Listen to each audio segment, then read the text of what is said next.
Del Evangelio según San Juan. Al principio existía la palabra, y la palabra estaba junto a Dios, y la palabra era Dios. Al principio estaba junto a Dios.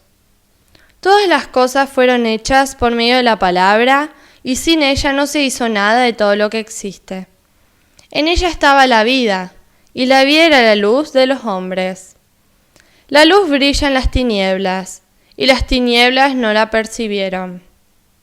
Apareció un hombre enviado por Dios que se llamaba Juan.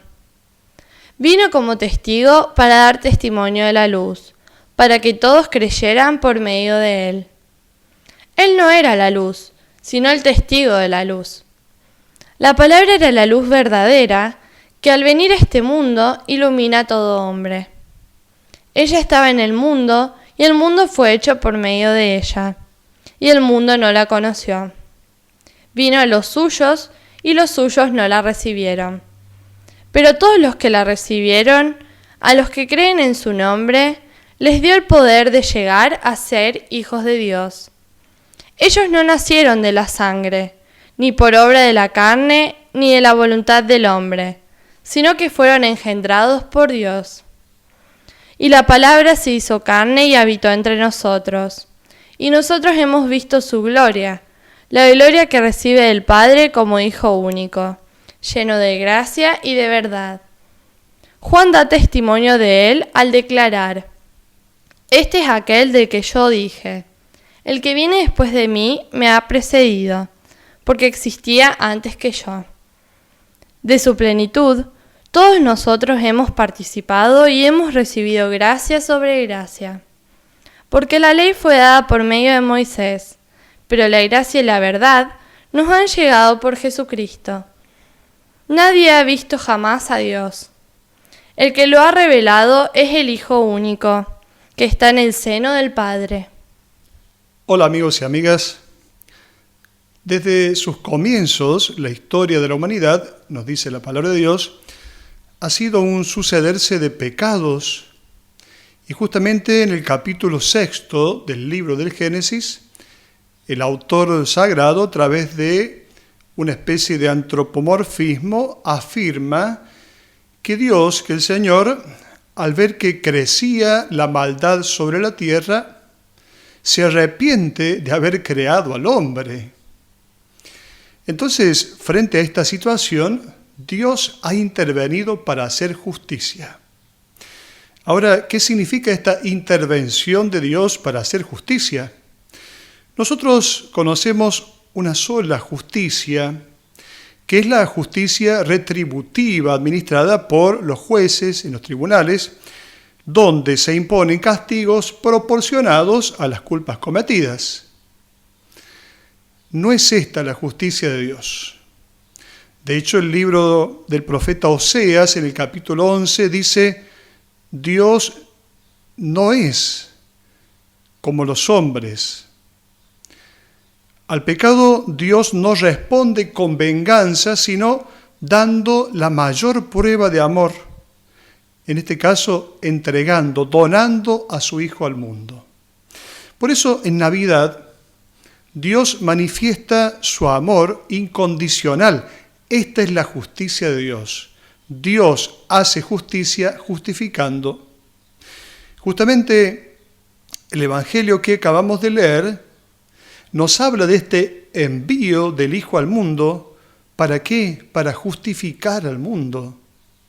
Este mundo que vive una situación de pecado, de tinieblas, necesita una luz.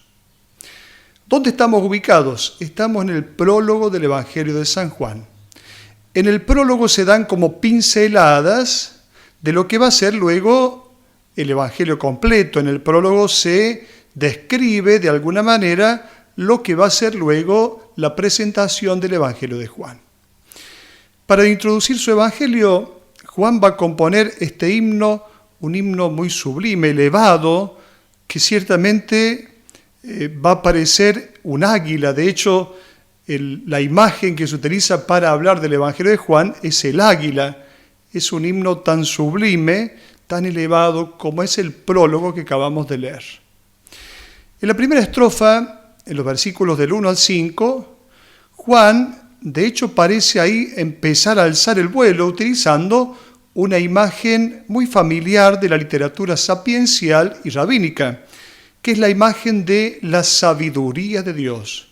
Esta sabiduría de Dios es representada en una mujer encantadora, fascinante, la sabiduría de Dios. Si nosotros miramos hacia arriba, en la Capilla Sixtina, en la bóveda pintada por Miguel Ángel, ¿qué encontramos? Encontramos a Dios creando al hombre, pero es llamativo que este Dios abraza una mujer. ¿Quién es esta mujer que Dios abraza? Es la sabiduría de Dios. Es la sabiduría de Dios por la cual Dios hace todas las cosas. Encontramos al principio de este prólogo de San Juan la palabra logos, la palabra griega logos. El término logos se halla únicamente en los escritos de San Juan.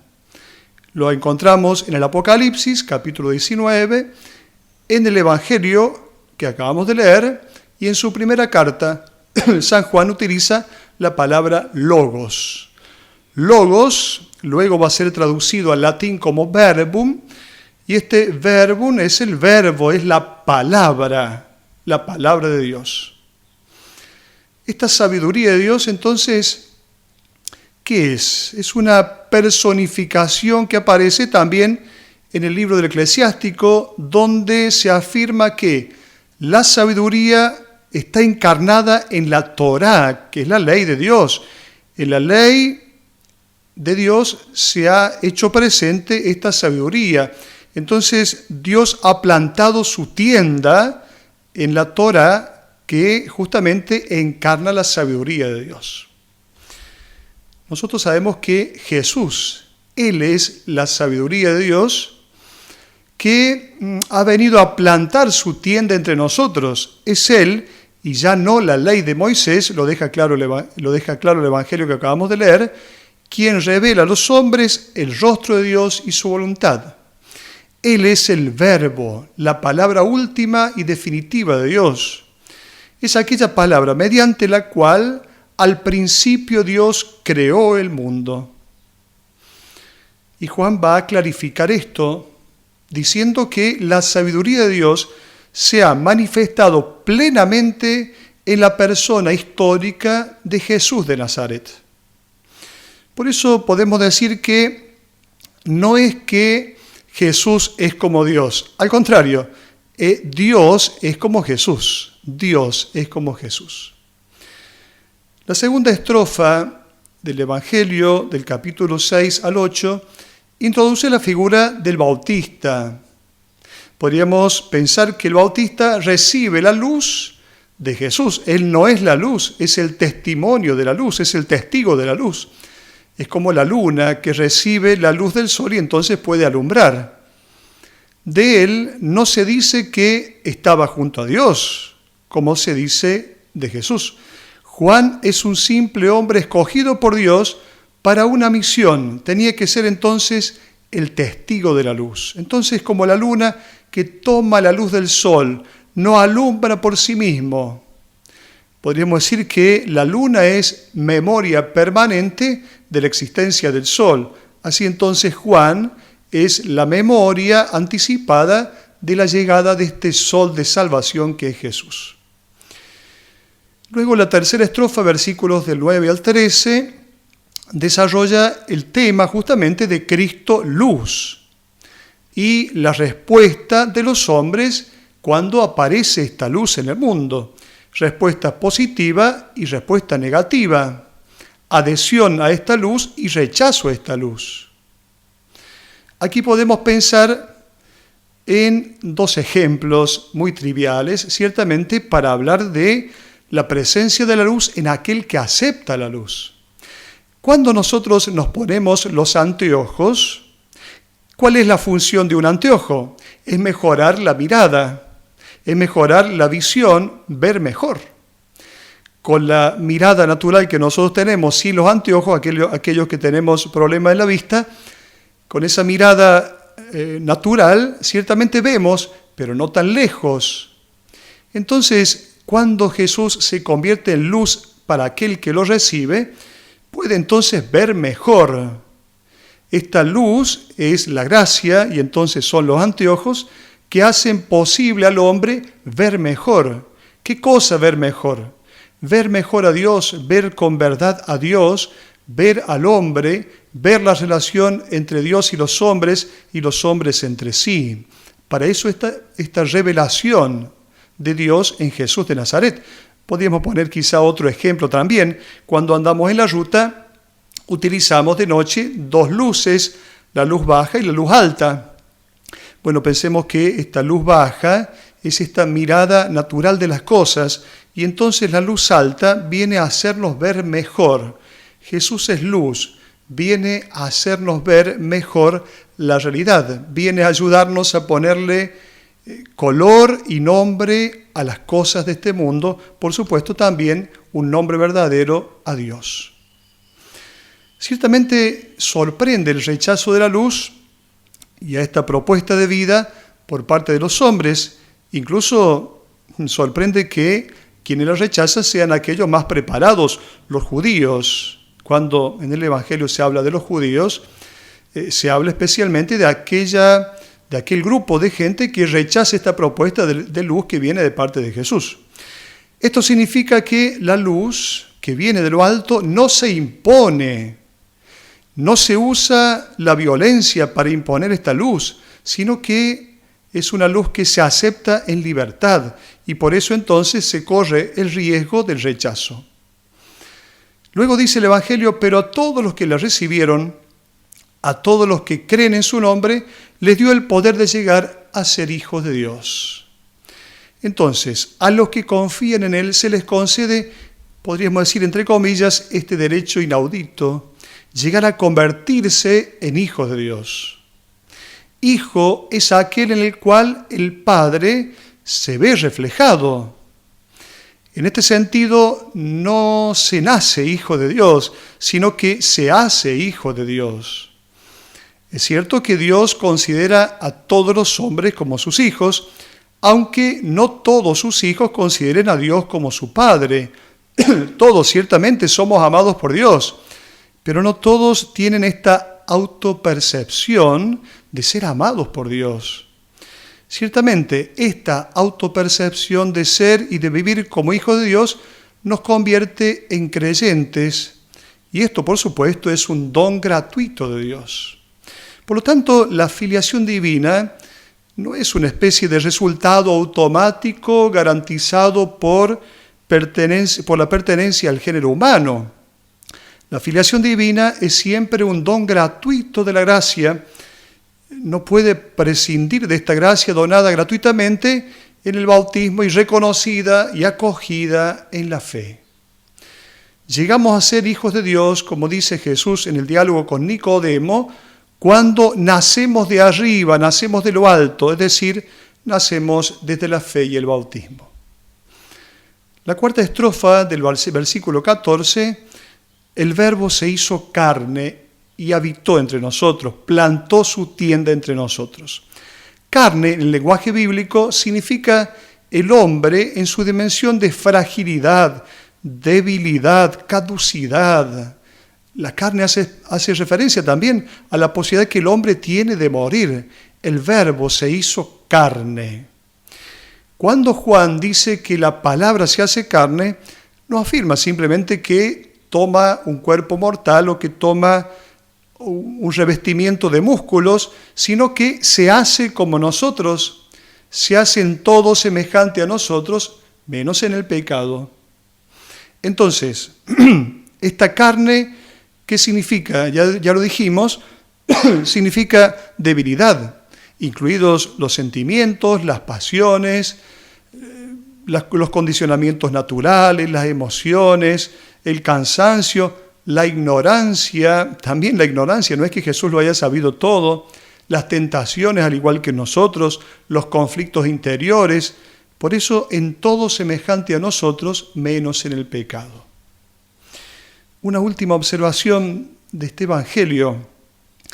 Hablamos de la palabra que es palabra creadora. Qué importante que Juan ponga esta palabra: al principio existía el verbo. Justamente nos hace recordar al capítulo 1, versículo 1 del libro del Génesis, con el cual se abre la Biblia. Por lo tanto, al principio hace referencia a una palabra creadora de la cual ya hemos hablado. Es una palabra que tiene fuerza, es una palabra eficaz. Lo vemos justamente en el libro del Génesis, cuando se dice: entonces dijo Dios que exista la luz, y la luz existió. Es la palabra eficaz de Dios. Luego, cuando decimos la palabra, podemos ciertamente entender, es una palabra que comunica, ciertamente. El instrumento privilegiado de la comunicación humana es la palabra. Sin embargo, toda la persona habla. No solo hablamos con la palabra, sino que hablamos con nuestra manera de expresarnos, con nuestra manera de vestir, con nuestros gestos. Todo nuestro ser es una palabra. El rostro es una palabra. Los ojos son la ventana del alma. Todo nuestro ser habla. Toda la persona de Jesús revela al Padre. Todo Él es palabra. Por eso Jesús va a decir: quien me ve a mí, ve al Padre. En Él entonces vemos al Padre. Dios habla a los hombres con palabras humanas y finalmente se hizo hombre. Por lo tanto, Jesús es quien revela al Padre. A través de palabras y obras en la historia de la revelación, el escenario en el cual Dios se da a conocer, se revela, es justamente la historia humana. En esta historia las palabras y las obras siempre van juntas. Las obras confirman y verifican el sentido de las palabras, y las palabras desentrañan el sentido de las obras. Estamos entonces todavía en el tiempo de la Navidad. Hasta el día de la fiesta del bautismo del Señor, seguimos en este tiempo de la Navidad.